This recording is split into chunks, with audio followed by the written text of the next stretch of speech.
early 1900s, there were times of prosperity, revolution, and innovation, but there were also times of famine, depression, as well as war. Especially in the world wars, everything was all about glory and proliferation, but most of all, there were the unrelenting conflicts between the world powers. The wars were bloody, deadly, and tragic, but behind that was innovation.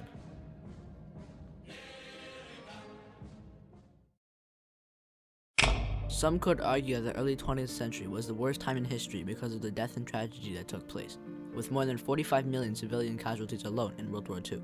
But certainly, the wars were also one of the biggest periods of rapid technological acceleration. Undoubtedly, one of the greatest contributors to this period of naval advancements were the U-boats.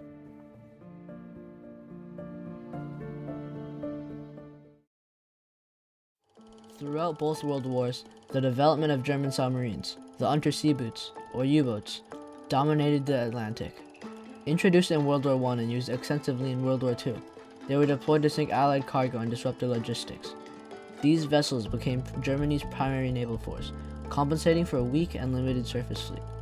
While being a great technology in itself and reforming naval conflicts forever, it also influenced important Allied reactions, which furthermore reformed technology and tactics that are still relevant to this day. The U-boats were not the first underwater innovations in history, though.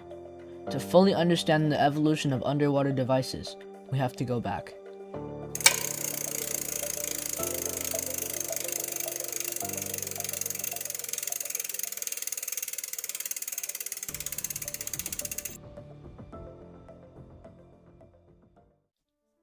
Although the very first versions of modern submarines were only introduced in the early 20th century, humanity's journey underwater had already been ongoing for thousands of years.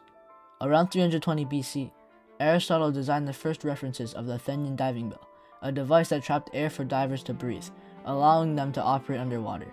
This invention was used for many purposes, such as military ones and exploring the depths of rivers and other bodies of water. Much later, another method of underwater travel was created. The turtle submarine, designed by David Bushnell before the American Revolution, was truly revolutionary for its time. Although very primitive and unsuccessful in its military application, it sent one loud, clear message to every inventor, general, and everyday person. Underwater vessels were possible. As a result, in the following decades, and eventually the entire century, many individuals conducted their own experiments with submersibles, but it wasn't until the 1900s that submarines really picked up traction. Around this time in World War I, the US commissioned its first submarine, with Germany following suit before the start of the First World War. Although many countries already knew the potential of the submarine, Germany was the first to act extensively, commissioning a total of 375 U-boats of several types, shapes, and sizes by the end of the war. Their ability to remain undetected and attack underwater, combined with the strategy of striking at night, posed a real threat to naval subjugation, and with tons upon tons of Allied supplies having been lost, it was clear a reaction would need to take place to fight the U-boats. With the submarines greatly shifting the tide of the war, the Allies realized they needed to counter this threat, and quick, before the U-boat menace took over the entire ocean. In reaction, they adopted new methods to counter, such as the use of convoys, where large groups of Allied merchant ships were escorted by warships to protect themselves from U-boats, and Q-ships, where warships disguised themselves as civilian ships or merchant ships to suppress and attack the U-boats.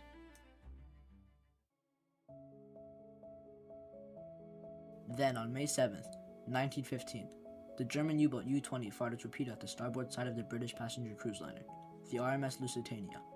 To people all over the world, this was an outrage, sparking anti-German protests in the United States and the Allied countries. Already at war with Britain, Germany did not desire the US to join the war as well. It was clear that reform needed to take place, very evidently and very fast. So, prize rules, which were naval regulations requiring submarines to warn and safely evacuate passengers before sinking other vessels, were reintroduced for the following years of the war, up until 1917, the time that the United States got involved anyways.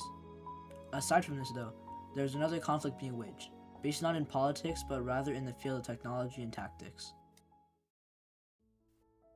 Reacting to the U-boat threat, the Allies came up with new strategies such as the previously mentioned convoys and decoy ships, as well as many revolutionary technologies, like depth charges, bombs that exploded at a certain depth underwater.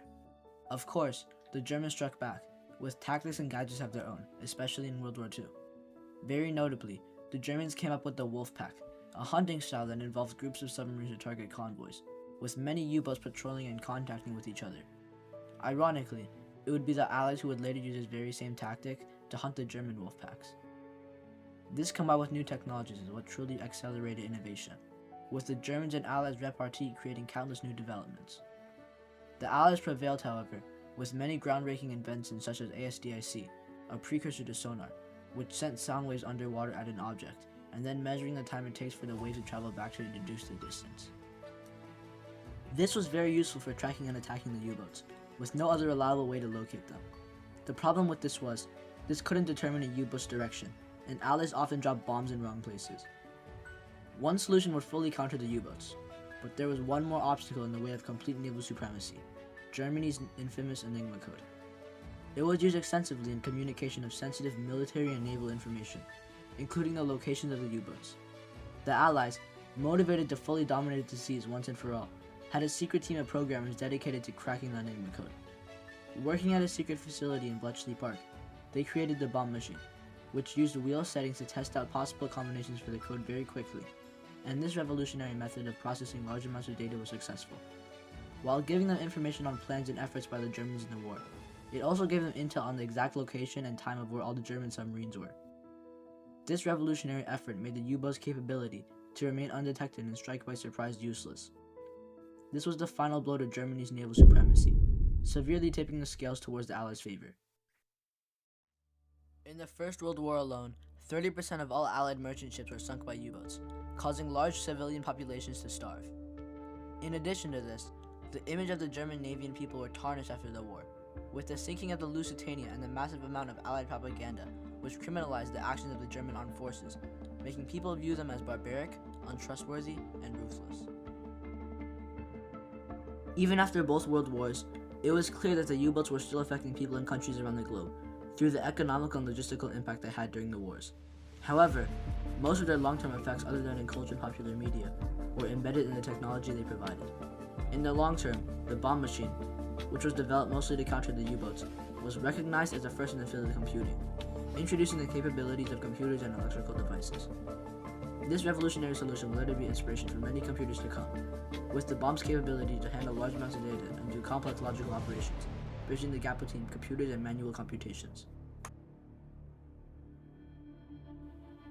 This legendary innovation laid the path for many later computer systems, with its most impressive successor being modern artificial intelligence, with AI's ability to handle large amounts of data to learn, having the groundwork laid by the bomb machine's Enigma cracking and data processing. Likewise, ASDIC was brought into various modern fields, such as archaeology, military, oceanology, and more. It was an early ancestor of the modern sonar, which scientists use every day in many fields. This technique has turned into something that experts use to measure the depth and even the outlines of the ocean floor, which is especially useful for tasks such as ocean mapping, finding structures, and detecting seismic activity. Without ASDIC, which was made solely because of the U-boats, many different fields of research would be very hard, if not impossible, to do. Ultimately, the U-boat's impact was not solely limited to its capability of disruption. They were deadly and powerful, of course, but more importantly, they were instrumental ships that influenced an important Allied reaction, and in turn, modern technology. Their presence led the Allies to reform their tactics, devices, and long-standing views of naval warfare. Without the U-boat threat, technological and tactical advancements would not have progressed as rapidly as they did. The Enigma code deciphering at Bletchley Park would not have been as essential, and the development of advanced computing systems would have taken longer to make possible. Other revolutionary concepts such as ASDIC, which is the direct precursor to sonar, may not even have existed, and with it, lots of information would not have been discovered without this revolutionary innovation. It is apparent that the U-boats played a key role in accelerating technological advancements that continue to be relevant today.